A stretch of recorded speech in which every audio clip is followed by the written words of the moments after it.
Hi, this is Scott with Body Smith Personal Training. I'm here with Jake. Today we're going to work on our seated row. For our setup, we're going to be using this resistance band, this surgical tubing, though you'll oftentimes see a seated row set up with a cable machine or selectorized machine at a gym. So the technique applies to that as well.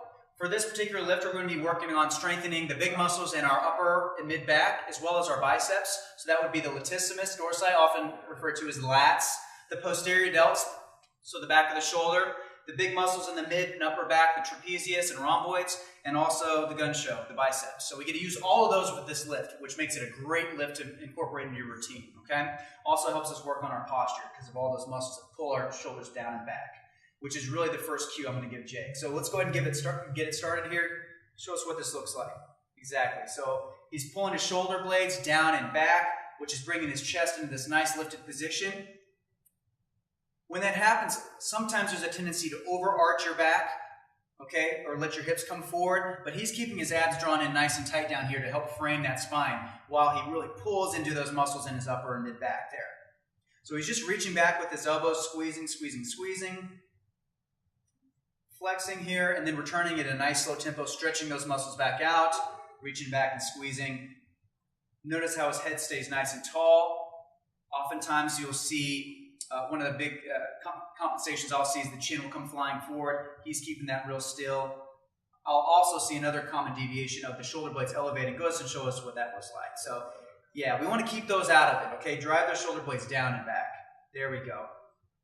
Very nice. Okay, that'll work, Jake. So that's how to do the seated row. As a regression, we got him on a stability ball, which adds a little bit more of a core component. So if that's challenging, we would want you to do it in a more stable seat, okay, or reduce the resistance here. That would be the regression. Now for progression, we're going to actually go ahead and we'll take the stability ball out of the equation. So he's going to be doing the standing now, guys. Okay, so go ahead and step on back again. We got to raise this tubing up just a bit.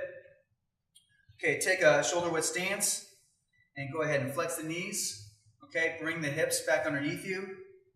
All right, let's keep that chest up nice and tall. Okay, go ahead and get it going again.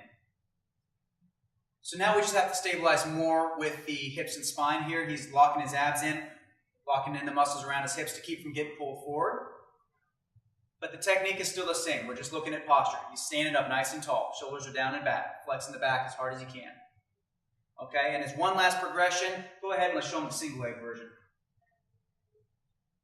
So he's going to sit now into his heel there, keeping a little flex in the knees so that he can put his weight in the back of the hips or the glutes.